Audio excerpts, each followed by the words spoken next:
Welcome back everyone to this amazing series we have going on here on this channel. Now I know it's been about 2 months, but we'll be picking this series right back up where we left off with Snowhead.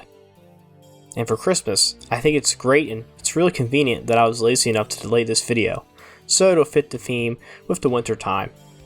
With all that said, let's get right into the video. Snowhead is the second region in the game. Now, it's covered in snow, hence the name. Now to start, I think mentioning the Clocktown exit for this area is a good idea. Now, it would be nice if there was something here in this version of the game. Look at this shit, it's a blue ice doorway. This has to be the dumbest thing I've seen so far in this game. Besides that, the area right before the trip up the mountain, it's pretty cool. I'm certain I talked about this place before, but you got these cool rock mushrooms and there's this icicle you gotta break here.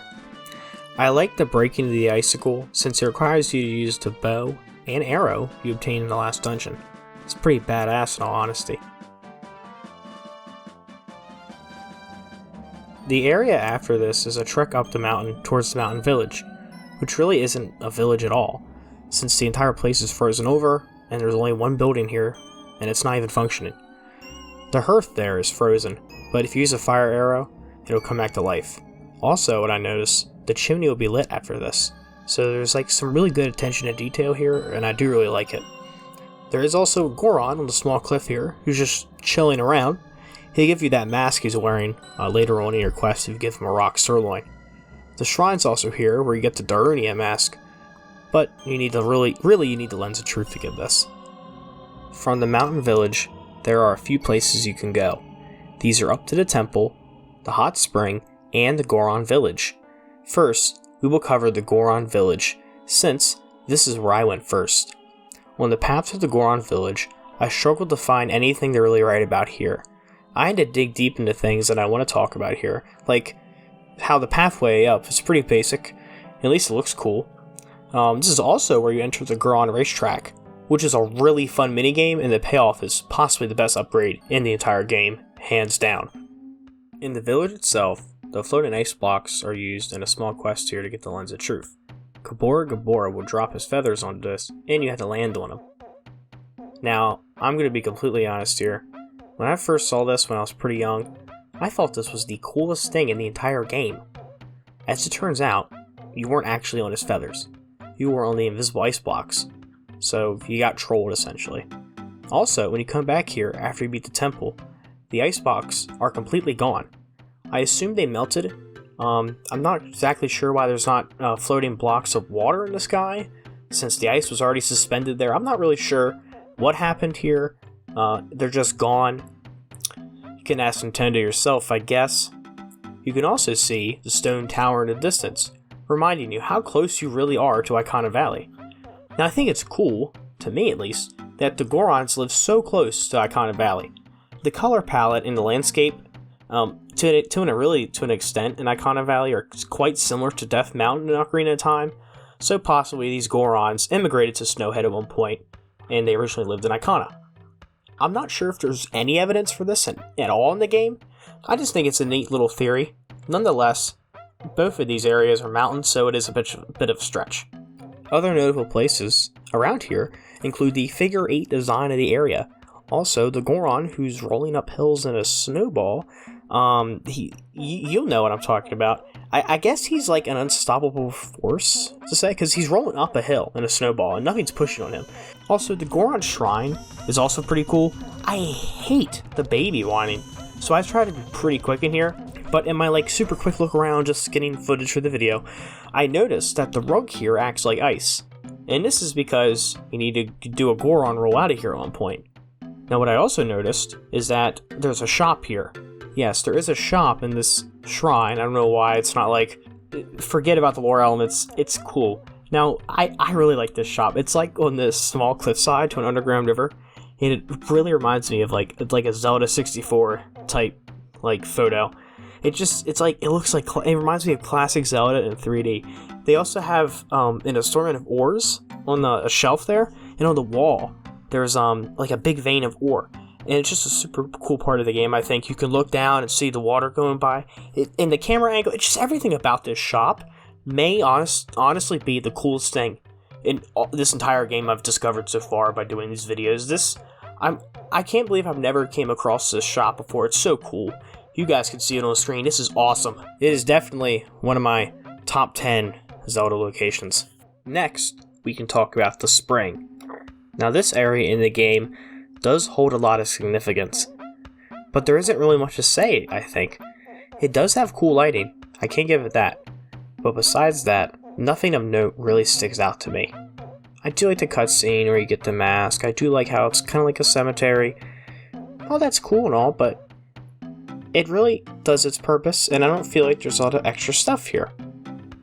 Now, if you do disagree with me, leave that in the comments.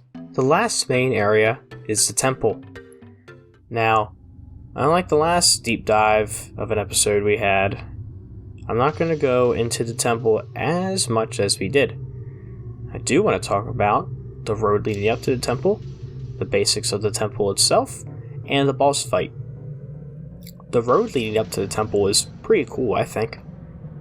It requires the use of the Goron roll, and you do need to be quite adequate at this skill. I failed a few times trying this. The big Goron is also at the foot of the mountain blowing you away, and you need to play the lullaby song for this scenario. He'll fall asleep, letting you pass. I did have a good bit of trouble with this section too, because I'm not that good of Goron rolling. But once I got back into the gist of it, it wasn't that bad. The outside of this temple also looks really cool. I like these spikes of ice shooting out, and the road to the entrance is also really interesting. The temple itself is pretty straightforward. There's a lot of Goron rolling, and you're required to punch out ice blocks in the main room. Personally, I feel like this temple is a slog in the game.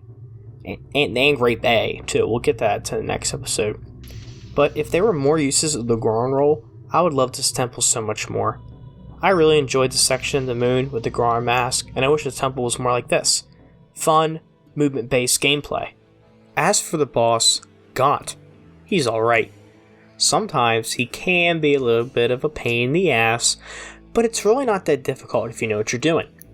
The boss uses the Goron mask for the entire time, and it's really unique for a Zelda boss.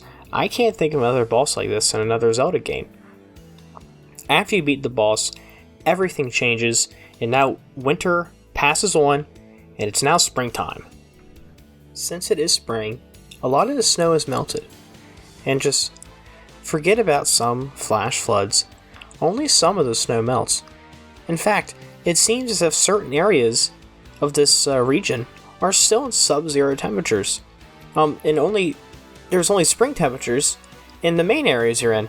Now, this is a complete nitpick, but it used to really disappoint me when I was younger. As mentioned earlier, the ice blocks are melted, and the Mountain Village Smith Shop is open and operational.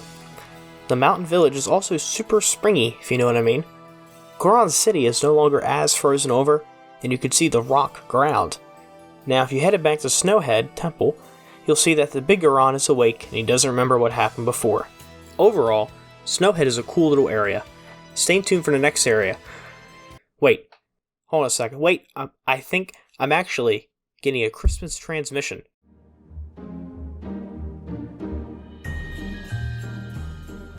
Sam, it's Christmas Eve! Hey guys, I'm Joe and this is Sam. We're gonna have some pretty big changes to the channel this year. Hey guys, next year we're gonna be making a lot more of everything.